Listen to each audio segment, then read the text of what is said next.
Hello and welcome to another Your Partnerships Meets. I'm so privileged to have in the studio today Cornwall RSPCA. Emphasize that because I usually say it backwards. I have Leanne and Beck on the settees in the set today. And why Cornwall RSPCA? Why is it not just RSPCA? I bet you can let us know. That's a good question, actually, and Yeah. one that I get asked a lot, so I'm sure you can imagine. So we are an independently registered, self-funded branch of the National RSPCA. Mm, So across the country, there are lots of branches like ours. They sit under the umbrella of the National RSPCA, but we are self-funded. yeah. So the money that we raise, the money that is donated to us, the money that is used to run our centre every year is all settled and set and raised in Cornwall, so it stays put. And stays in Cornwall It as well. stays in Yeah. Cornwall, yeah, and that's really important for us to get Yeah. out there, that when people donate to Cornwall RSPCA or RSPCA Cornwall branch, the money stays in Cornwall. It supports the animals at our centre in St Cullum, and it supports our community, and that's important to us, and I'm sure it's important to a lot of your listeners as well, because Yes. they will be interested to see where the money goes and how it's being used. Absolutely.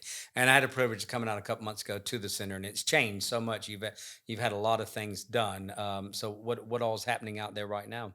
Oh, you're right. The last year has been really busy. So our rehoming and rehabilitation centre in St Cullum has had a brand new block of dog kennels built. So Hmm. we've got 12 new dog kennels.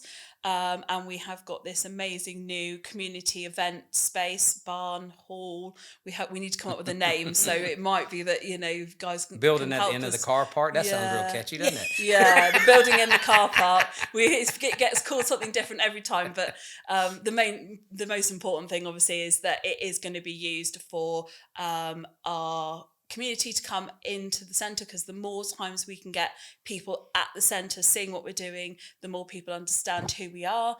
And then we will be using it for our other services that we have. So we have dog training, puppy classes. Mm. We have our Young People's Project. So we are hoping to use it for networking. So Yeah. it's going to be an amazing kind of blank space that is going to make such a difference to us. Excellent.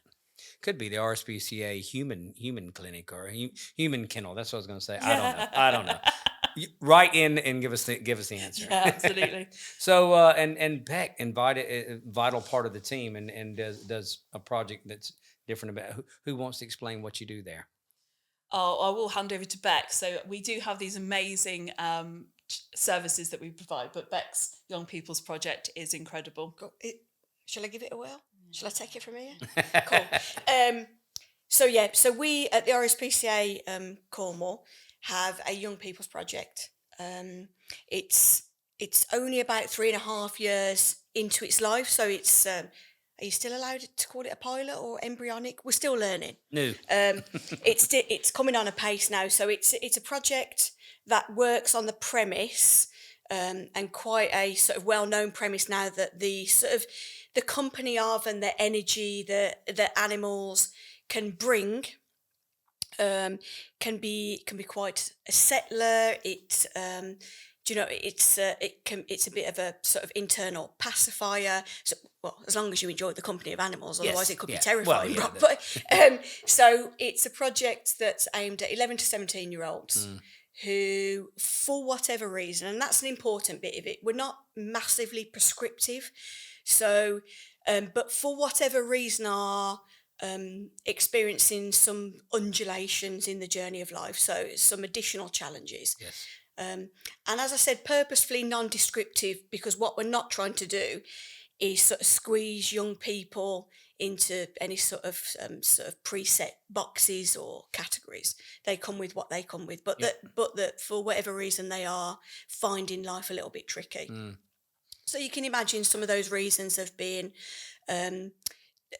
experiences of early childhood trauma, grief, loss, change, sometimes, which can be a bit discombobulating for young people, for adults as well, for sure. Perhaps they've had a diagnosis of autism, are finding it difficult to find their space and place in mainstream education. So whatever it is, Yep. um, but who enjoy the company of animals. Yes. It is so proven that working with animals and humans together. Isn't it interesting how a lot of times an animal that may have had a hard start in life and a human's had a hard start in life, it's almost like they cross those boundaries of humans and animals, if that makes sense, and find a way to help each other. But we see this in all aspects of life because it's that they've had that same kind of journey, if that makes sense. I mean, Yeah. you find that in all support groups, don't you? I mean, you can go to a doctor or teacher and they can read everything out of the book, but the lived experience is where you find the real connection. I find so. Yeah. Yeah. Yeah, it's a really strong point, and it comes across sometimes really organically, and um, you, you can't create that. Do you know what I Mm, mean? You can't be prescriptive about how that yes. happens, but the parallels between some of the young people and the rescue animals and their journeys, as you rightly said, Brock, Yep. it, that you can't ignore them. It's not No. lost, and the strength of that, and how powerful that is in both of those Yeah. journeys is something I think that makes the project really unique. One of the unique things about our project that we run out of Cornwall is the young people work as a mini group and are essentially part of the RSPCA Cornwall team for the day. So Okay. it's not animals at arm's length. It's not here's a lovely animal to look at or perhaps stroke a little bit. It's actually joining the workforce for a period of 6 to 18 weeks, which is what the Mm, project runs over. So they get a little slice of working life as yep. well, Yep. in all forms that takes. Yes. So from the glamorous to the not so glamorous, the mucking out bits, That's the part I always end up with, but anyway, that's yeah, fine. I know yeah. my place. And we try and make sort of analogies in life, and I think for our young Yep. people, sometimes this concept of striving for perfection is really forced down their throats. It's Mm, quite panoramically driven into them. Social media is a big one for it, yep. and what we try and do is myth bust that actually life isn't perfect. It doesn't need to be, and actually that's quite a frightening state of being. So a little bit warts and all coming Yeah. on site to the RSPCA centre for them to get a little bit grimy with some of the work we do. Sure. Showering a retriever is no mean feat. You're not going to come out dry in one piece. You know what I No. mean? No. It's quite a drenching experience, Yes. but we like to provide a safe enough environment for our young people to feel safe enough to have a go at doing some stuff. That's half the victory. Mm, And because some of them sadly have been told you can't yeah. or you won't survive that bit. And I guess we work from the premise of give it a whirl, and give it a whirl alongside safe people Yep.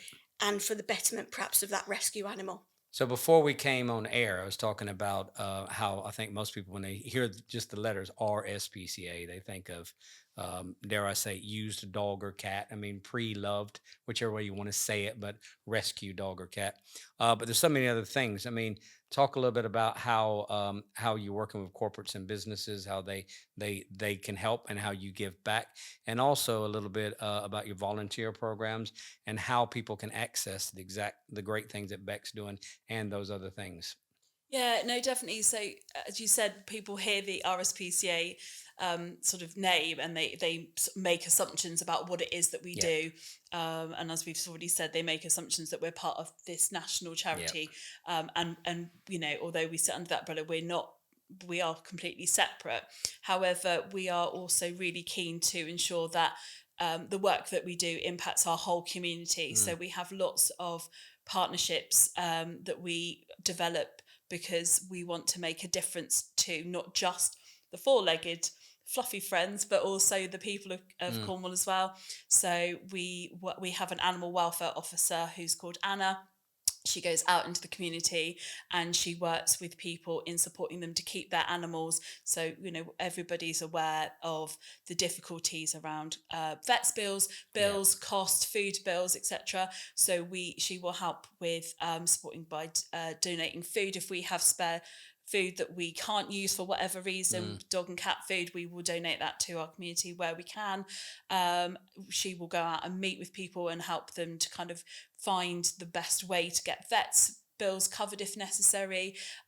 We have an on-site groomer who does welfare services for people who are struggling with the needs of their animals needing to be groomed, but also it can be she can be booked as well, so you can use her as our groomer. But we work with Cornwall Mind. So Cornwall Mind is like us in that it sits under an umbrella national company, but charity, but it's also self-funded and independently registered. We are looking at the project we've got is called the Noah Project. So it's about animal hoarding. So it looks at the mental health of people and why they have so many animals, or why their animals are so important to them. Because actually, if all we're doing is taking the animal away, or all the national charity's doing is taking the animal away, that's not helping the root cause behind it in the first place. So we look at how we can support. So Anna helps with that, and we have a mind worker called Vicky who also supports with that, and they will go out and they'll do community events, and they will get vets involved, and they'll get behaviourists involved. So we are always looking to support our community, and that obviously links beautifully in with the projects that Beck runs, because it is about, you can only help the animals so much if you're not helping the people as well, because the lives of the animals are impacted so much by what the people do and don't do. The people cause the problem, not the animals. Exactly. So if we're not helping those people, then we will never change what this is doing. But isn't it funny how the people cause the problem, not the animals? But then again, the animals can then help the people as well. Yes. But so it ends up in a whole circle. And you're right. If you help the human, which will help and it becomes a lovely circle, not a broken circle. That's it, exactly. Yeah, absolutely. But it's been great having you out here. We've only got a little bit of time left, but if you let people know how to, I mean, we'll have the tags on here and the links and everything, but I think a lot of times, like especially like what Bex is talking about in volunteers, how do people reach out to bring in their, whether it be their young ones or those type of things to the center? What's the best way to make contact with you? So we have our own website. Lots of people get confused by ending up at the national website. Yes. So we do have the RSPCA Cornwall website, and all the information around our services and around our young people's project and our welfare projects are on there. We do have information on there about corporate partnerships. We've just employed somebody called Ollie who's taken over as our business development manager, and he's in the process of developing those corporate relationships and how we can support our the local businesses as much as they will be supporting us, and lots of information on there, including email addresses and telephone numbers, etc. And we are a centre based in St Cullum. As you can imagine, we are open 365 days a year because the animals always need us. So if you're passing by, do feel free to drop in. I will give anyone a tour at any time. Yes, she will. Very good, and I won't let you leave either until you've had the full experience. But that's very fantastic. comprehensive tours. And I think one thing back to you, Bex, as well, is what about people that have that either know of children, and I'm thinking more of like schools and things like that. How do people safely refer young people that this may help? Yep. Again, I would encourage anyone to use our contact numbers, our main email address to ask the question, and then we work very much from a sort of can-do approach, because life can be very daunting. For a lot of the young people we've worked with, there was one lad in particular we'd worked with, Brock. He'd sort of squirreled himself into his room for some months and wasn't connecting with the outside world very much, and therefore we're struggling. So we get that coming to commit to a 6 to 18 week program can feel daunting, and that you're signing up to something too big. So similar to Leanne, very happy to sort of remove some of those barriers. If you make contact, we arrange an informal visit, and sometimes it's getting over the threshold that is actually the biggest issue or the biggest thing to combat. So we do it very low key, little informal visit, and we do that. And normally in the first 5 minutes, we've introduced them to a puppy or a dog or a kitten, and it can be such a leveler. It's such an equaliser, and it can really sort of dilute some of that anxiety. If you're an animal lover, and then with the first 5 minutes you're presented with a puppy or a kitten to come and socialise with, it can just take away the sting of doing that, something brand new.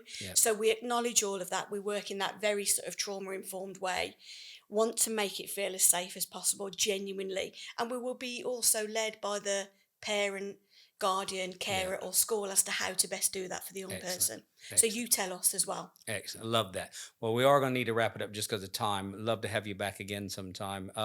The last thing I have to say, I'll be in trouble. Obviously, my own Mr. Bear came from your center as well, and you may or may not know that Mr. Bear is internationally famous as well, and that was because of during lockdown we were doing events all over the world. So those listening to this, they'll know that this is where Mr. Bear came from. They've all seen him. So and I'm sure he'll watch this episode.